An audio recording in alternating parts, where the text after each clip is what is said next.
1 पूरा करने के सबक नंबर 10 पे पहुंच गए। टोटल 15 सबक हैं। तो अभी तक अगर आपने 9 सबक पढ़ लिए अच्छी तरीके से, इसका मतलब है कि आपने 60% इसके 1 क्लियर करने के करीब हो गए। तो देखते हैं सबक नंबर 10 में क्या है।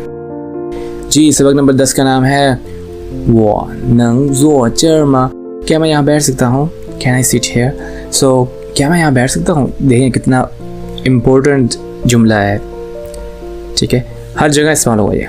आपने बस पे जाना है, ट्रेन पे बैठना है, लाइब्रेरी जा रहे हैं या कहीं भी जहाँ पे हैं। फॉर एग्जांपल अगर आप ओरिएंटेशन हो रही है आपकी या ग्रेजुएशन सेरेमनी है, वहाँ पे आपके पास सीट्स अवेलेबल हैं, तो आप किसी पूछ सकते हैं कि मैं यहाँ बैठ सकता हूँ। या आप कहीं खाना खाने जा रहे हैं रेस्टोरेंट वगैरह में, वहाँ आप पूछते हैं किसी से कि यहाँ कोई बैठा तो नहीं है, क्या ये सीट खाली है?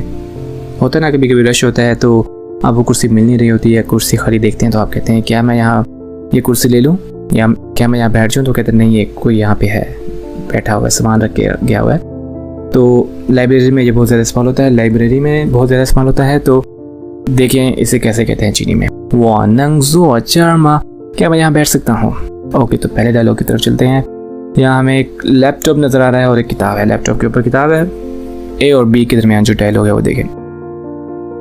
जो ज़िशांग यो शमा, जो ज़िशांग यो शमा। जोज़ कहते हैं टेबल को और शांग कहते हैं ऊपर को। जैसे वो श्या हमने पिछले सबक में पढ़ा था, उसका मतलब था नीचे, तो शांग होता है ऊपर।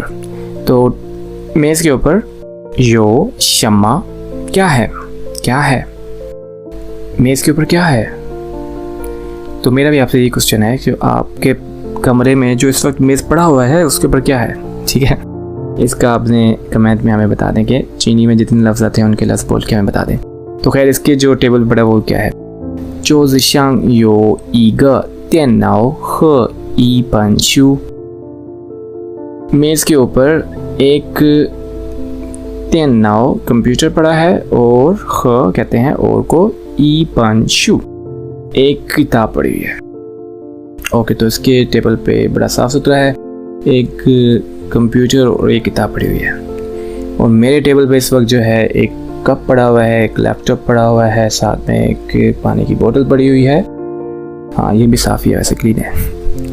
ऑलराइट, सो इसमें आप देखिए तियन नाव के साथ उसे यूज़ किया ईगा। ये नहीं कहेंगे ई तियन नाव, नो, आपने हमेशा मैयर वर्ड यूज़ करना है।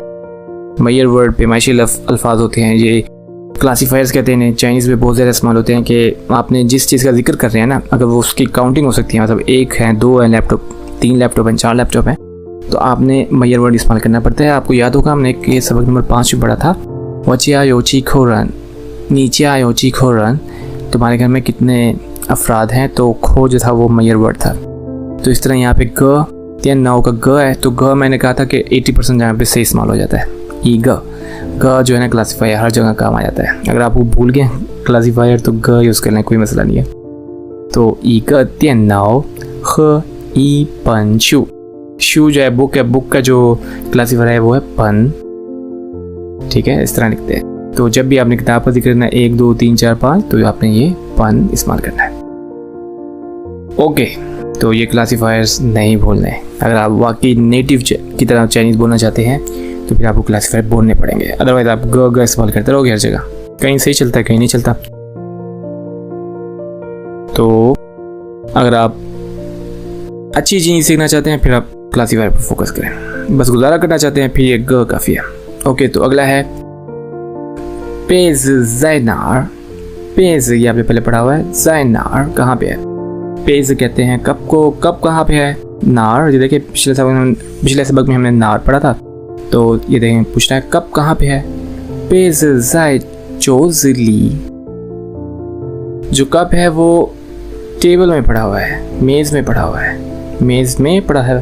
तो मेज़ में मेरे ख्याल में बॉक्स होगा जहाँ पे आप रख सकते होंगे, अभी तस्वीर नहीं बनाई उन्होंने। तो वो कह रहा है कि जो कप है वो दराज में, जिस तरह दराज होती है मेज़ की, वैसे दराज में पड़ा हुआ है, मेज़ में पड़ा हुआ है। खैर देखते हैं इसमें जो हमारे पास नए अल्फाज क्या हैं। वो पहला जो है वो है चोज़।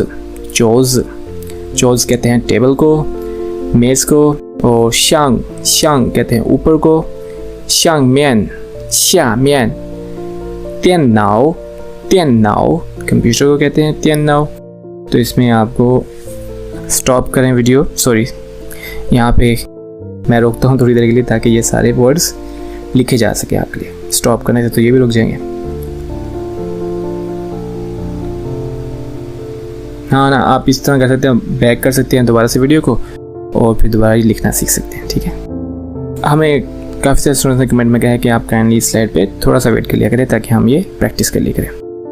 ओके, आई होप ये हो गया है। इसके अलावा हमारे पास इसमें न्यू वर्ड्स क्या है। ख कहते हैं और को।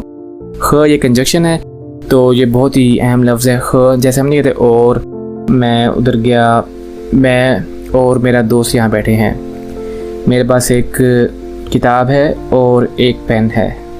तो और आपको पता है बहुत ज़्यादा इस्तेमाल होता है। ठीक है, तो यहाँ पे चीनी में है ख, तो आपने जहाँ पे भी इस्तेमाल करना है वाह ख वद फंगियो, मैं और मेरा दोस्त। ईगा तेन्नाओ ख ई पंशु, एक किताब और एक कंप्यूटर। सो ख जो है ना वो आपके फिंगर टिप्स पे होना चाहिए। ये तो आपने इस्तेमाल करना ही करना है हमेशा की तरह। मैं दोबारा बता रहा हूँ कि HSK1 के सारे अल्फाज ही बार बार इस्तेमाल होते हैं, तो ख भी बहुत अहम है। आगे है पन, किताब के लिए एक पैमाइशी लफ्ज़। ली ये नोटबुक के लिए भी इस्तेमाल होता है, तो पैमाइशी वर्ड है, तो किताब या डिक्शनरी या नोटबुक वगैरह जो भी इस तरह की चीज़ें हैं उनके लिए ये मैयर वर्ड इस्तेमाल होता है। ली कहते हैं अंदर, अंदरूनी साइड को। ली मियन अंदरूनी साइड। फंक्शन ली मियन कमरे के अंदर। ओके, इसे हम रिवाइज करते हैं अब दोबारा। आप पढ़िए पहले जी। 桌子上有什么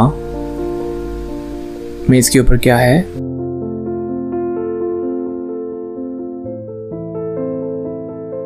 桌子上有一个电脑和一本书。मेज के ऊपर एक लैपटॉप पड़ा हुआ है और एक क्या पड़ा हुआ है, किताब पड़ी हुई है।